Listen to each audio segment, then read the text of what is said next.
రైల్వేలో పనిచేస్తున్న loco running staff సుదీర్ఘకాలంగా ఎదుర్కొంటున్న సమస్యలను తక్షణమే పరిష్కరించాలని all India railway loco running staff association working president K Ramakrishna demand చేశారు.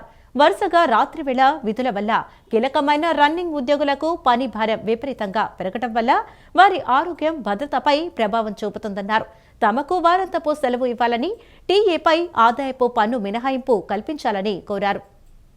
పెండింగ్లో ఉన్న సమస్యలు, డిమాండ్ల పరిష్కారం కోరుతూ all India railway loco running staff association ఆధ్వర్యంలో 48 గంటల నిరాహార దీక్షలు ప్రారంభమయ్యాయి.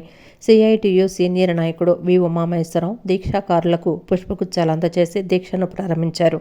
ఈ సందర్భంగా అసోసియేషన్ వర్కింగ్ ప్రెసిడెంట్ రామకృష్ణ మాట్లాడుతూ లోకో రన్నింగ్ స్టాఫ్ రైల్వే భద్రతకు ఆయువు పట్టు వంటి వారని పేర్కొన్నారు. తమపై పనిభారం తీవ్రంగా పెరగడంతో భద్రతా ప్రమాణాలు దిగజారే పరిస్థితి నెలకొంటుందని ఆవేదన వ్యక్తం చేశారు.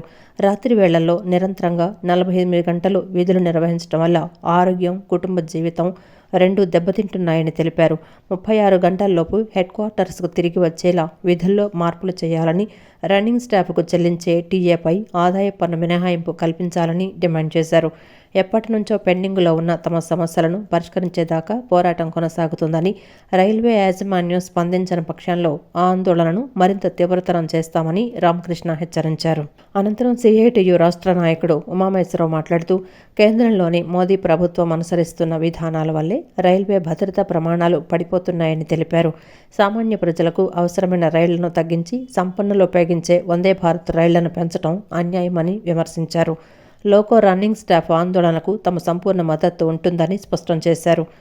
ఆందోళనలో రైల్వే రన్నింగ్ స్టాఫ్ అసోసియేషన్ ప్రతినిధులు, ఉద్యోగులు పెద్ద సంఖ్యలో పాల్గొన్నారు. ఆహ్లాదకరమైన వాతావరణం కల్పించాల్సిన పరిస్థితి ఉంది. ఒక పక్క ఇంజన్లో వేడి, రెండో పక్క నైట్ డ్యూటీలు, మూడో పక్క 10 పని గంటలు, నాలుగో పక్క వారాంతపు సెలవు లేకపోవడం, ఇలా అనేక కారణాల వల్ల రైల్వేలో ప్రమాదాలు జరుగుతున్నాయి. ఇవి మాట్లాడకుండా కేవలం ఒక డ్రైవర్ తప్పు చేసాడనో, ఒక గార్డు తప్పు చేసాడనో, ఒక స్టేషన్ మాస్టర్ తప్పు చేసాడనో, ఒక సిఎన్డబ్ల్యూ స్టాఫ్ తప్పు చేసాడనో తప్పించుకుని రైల్వే బతికేస్తుంది. ఇలా బతకడం వల్ల ప్రయాణికుల భద్రత క్వశ్చన్ మార్క్గా జరిగిపోయింది. అనేక మంది ప్రాణాలు కోల్పోయారు.